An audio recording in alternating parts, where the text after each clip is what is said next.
उनके खिलाफ श्री इमरान प्रतापगढ़ी। धन्यवाद सभापति महोदय, आपने मुझे आम बजट पर बोलने का मौका दिया। इमरान प्रतापगढ़ी। धन्यवाद सभापति महोदय।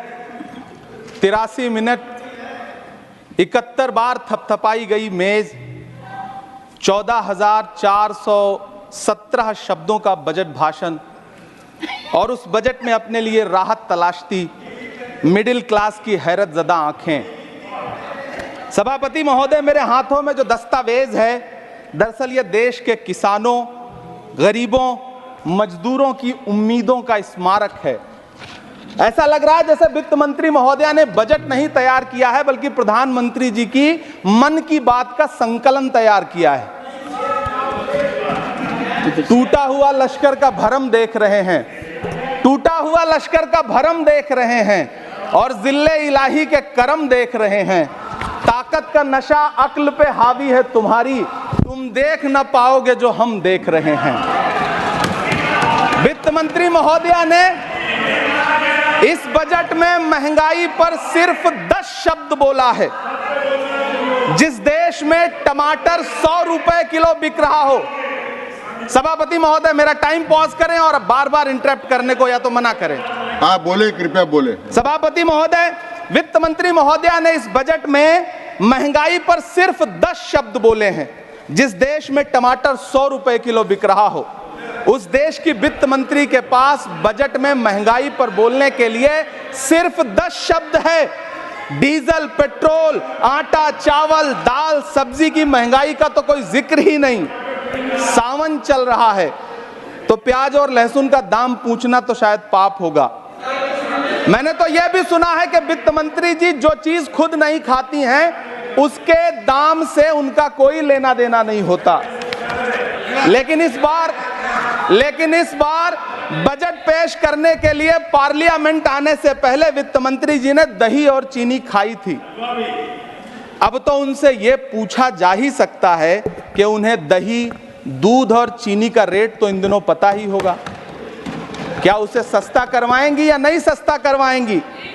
अगर पता है तो कृपया सस्ता करवाइए, क्योंकि इसी चीनी ने अमेठी में एक मंत्री महोदया का राजनीतिक कैरियर कड़वा कर दिया। सभापति महोदय, अपने शीश महलों में बैठे हुए सरकार के सांसद और मंत्री कह रहे हैं कि महंगाई कम हो रही है। संसद की कैंटीन से बाहर निकल करके एक चाय का कप खरीदिए, तब समझ में आएगा कि महंगाई कम हो रही है या बढ़ रही है। किसी एक दिन अपनी किसी मजदूर की तरह अपनी दिन भर की दिहाड़ी लेकर के बाजार जाइए और अपने बच्चों के लिए राशन खरीदिए, तब पता चलेगा कि महंगाई कम हो रही है या नहीं हो रही है। यहां बैठ करके बड़ी बड़ी बातें करना आसान है। ये चूनर धानी भूल जाते, ये पुरवा की रवानी भूल जाते, जो आकर 4 दिन गांव में रहते तो सारी लंतरानी भूल जाते। सभापति महोदय, इलेक्टोरल बॉन्ड खरीदने के नाम छुपाने वाली सरकार, इलेक्टोरल बॉन्ड खरीदने वालों के नाम छुपाने वाली सरकार इन दिनों आम के ठेला लगाने वालों के नाम जानना चाहती है। मुझे तो होटलों, ढाबों या आम के ठेलों पर नेम प्लेट लगवाने वालों से पूछना है कि कभी खून की बोतल पर देखा है किसी का नाम लिखा हुआ? मुझे पूछना है कि क्या कोरोना के दौरान अपनी उखड़ती हुई सांसों के लिए ऑक्सीजन तलाशने वाले किसी इंसान ने ऑक्सीजन लाने वाले किसी इंसान से पूछा था कि ऑक्सीजन लाने वाला इंसान हिंदू है या मुसलमान है?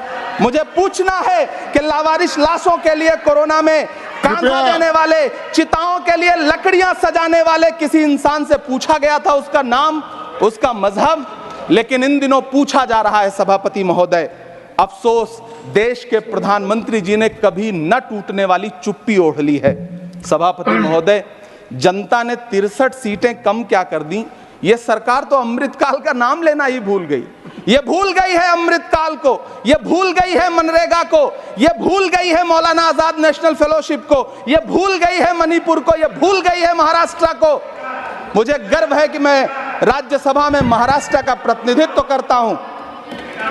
महाराष्ट्र जो देश की आर्थिक राजधानी है, जो टोटल कॉर्पोरेट टैक्स का 40%, इनकम टैक्स का 32% और जीएसटी का 20% इस देश को देता है, उस महाराष्ट्र के लिए इस बजट में एक शब्द नहीं है। आप बैठ जाए। सभापति महोदय, आखिर महाराष्ट्र से किस बात का बदला लिया जा रहा है? महाराष्ट्र में लोकसभा चुनाव में बाबा साहब अम्बेडकर के संविधान को बचाने के लिए वोट क्या कर दिया? प्रधानमंत्री जी तो महाराष्ट्र से बदला लेने पर उतर आए। अब तो शायद उन्हें याद भी ना हो यवतमाल का वो दाभड़ी गांव जहां 20 मार्च 2014 को वो किसानों के साथ चाय पर चर्चा करने गए थे और उनकी किस्मत बदलने के सपने दिखाए थे। उसी यवतमाल में पिछले 6 महीने में 132 किसानों ने आत्महत्या की है। सभापति महोदय, महाराष्ट्र में हर महीने 209 किसान आत्महत्या कर रहे हैं। राज्य सरकार द्वारा सौंपा गया आंकड़ा बताता है कि 1 जनवरी से 31 मई के बीच 1046 किसानों ने आत्महत्या की है। लेकिन अफसोस, इस बजट में महाराष्ट्र के किसानों के लिए कुछ भी नहीं है। किसानों से चिढ़ी हुई सरकार ने बजट में किसानों के एमएसपी की लीगल गारंटी नहीं दी। लेकिन याद रखिएगा, जो किसान का नहीं वो हिंदुस्तान का नहीं। सभापति महोदय, मुझे वित्त मंत्री जी से पूछना है कि वो जो कुछ साल पहले 100 स्मार्ट सिटी बनाने का ढोल पीटा गया था, सुना है उस ढोल में पानी भर गया है, इसीलिए आपने उसका नाम बदल करके सिटीज ऑफ ग्रोथ हब्स रख दिया है। अच्छा है, नाम बदलने का खेल खेलते रहिए। आपकी कई सरकारें तो इसी वजह से चल रही हैं। इस सरकार को पढ़े लिखे लोगों से दिक्कत है सभापति महोदय, इसीलिए इस सरकार ने यूजीसी का बजट 66% कम कर दिया है। वाह री सरकार। सभापति महोदय, मैं वित्त मंत्री जी के संज्ञान में लाना चाहता हूं कि किशनगंज में एएमयू सेंटर के पास 224 एकड़ जमीन है। यूपीए सरकार ने सोनिया गांधी जी की अगुवाई में 136 करोड़ रुपए एएमयू किशनगंज सेंटर के लिए सेक्शन किए थे।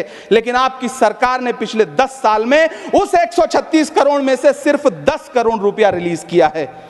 1.5 करोड़ की आबादी वाला सीमांचल बेहतर शिक्षा के लिए उस सेंटर की बाट जोह रहा है। मेरा आपसे सवाल है कि इस सेंटर का बाकी पैसा आप कब रिलीज करेंगे? मुझे उम्मीद है वित्त मंत्री महोदया जवाब जरूर देंगी। सीमांचल उसी बिहार में आता है जिसकी बैसाखी के सहारे आपकी सरकार चल रही है। वहां के लोगों को एम्स की जरूरत है। महानंदा और कोसी से होने वाली बाढ़ की तबाही को रोकने के लिए बांध बनाइए, सीमांचल के साथ सौतेला व्यवहार बंद करिए।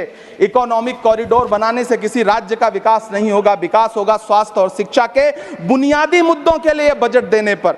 सभापति महोदय, एक तरफ तो इस बजट में पीएम आवास योजना के तहत 3 करोड़ अतिरिक्त मकान देने की घोषणा है और दूसरी तरफ लखनऊ के अकबर नगर में 1280 वो मकान हैं जिन्हें रिवर फ्रंट बनाने के नाम पे बुलडोजर से जमींदोज कर दिया गया।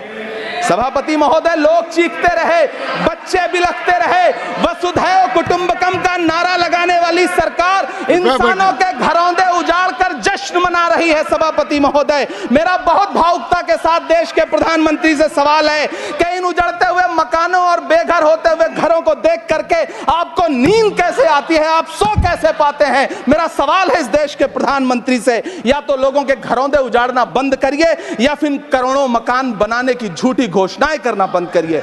यह बजट झूठ का पुलिंदा है। यह बजट आपके पिछले साल के बजट का कट कॉपी पेस्ट है। यह बजट हमारे चुनावी घोषणा पत्र की नकल करने की एक बेईमान कोशिश है। लेकिन कहावत है ना कि नकल के लिए भी अकल चाहिए। मेरे हाथ में एक तरफ न्याय पत्र है जो हमारा है और दूसरी तरफ अन्याय पत्र है जो आपका है। इस सरकार को आलोचना सुनने की आदत नहीं है सभापति महोदय।